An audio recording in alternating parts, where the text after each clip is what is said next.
Hello, computer, and welcome to Break Time. Today, Matthew, we're the third day. This is Wednesday, December 21st. We're in the third day of this walk in Christmas week. And I love this week because I've done some fasting kind of things trying to get prepared for this week. And I just want to sit in it. And so I'm reading from Matthew 1:20, which says this.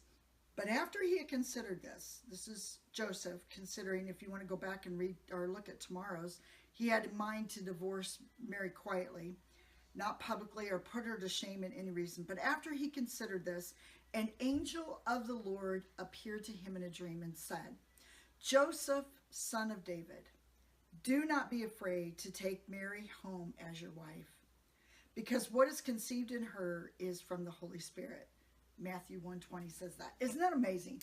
Now, again, I think there's so much hallmark and so much familiarity with the Christmas story that I may have lost sight of really the significance of these two young teenage kids, that they were kids that had this immense call on them. And both of them were so godly and so faithful to the call that God had on their lives, that a dream came to Joseph. And the first thing it seems to me that angels always say in a dream is, do not be afraid. Do not fear the messages that God brings your way. Because here's the message, Joseph, take her to be your wife. Not only take her to be your wife, but know that what's conceived in her is nothing natural. It was put there. The embryo was put there by the Spirit of God. And so they had this immense call. Can you imagine? Can you imagine?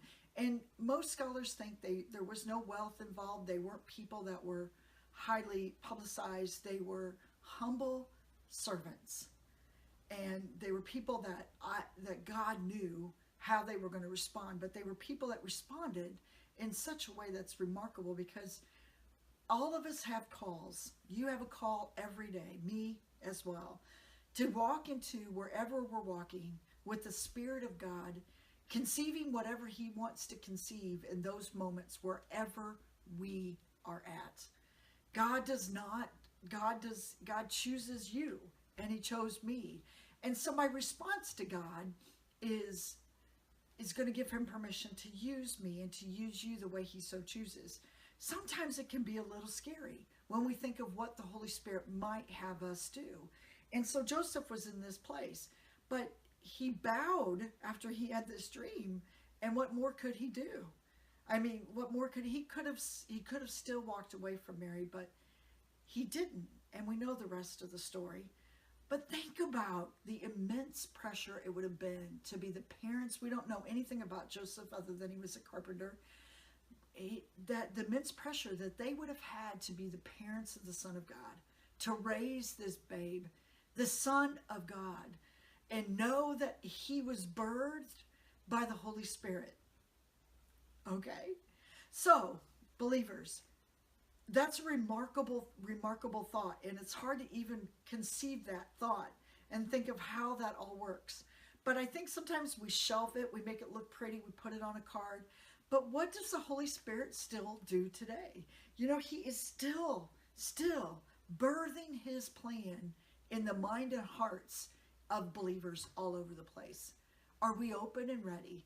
Are we ready to say, okay, this season, what do you want to do with me? What do you want to birth in me that maybe I've resisted the power of the Spirit of God working in my life, and I'm not letting you do what you so choose to do. And maybe this is your year to say, whatever you want to do with me.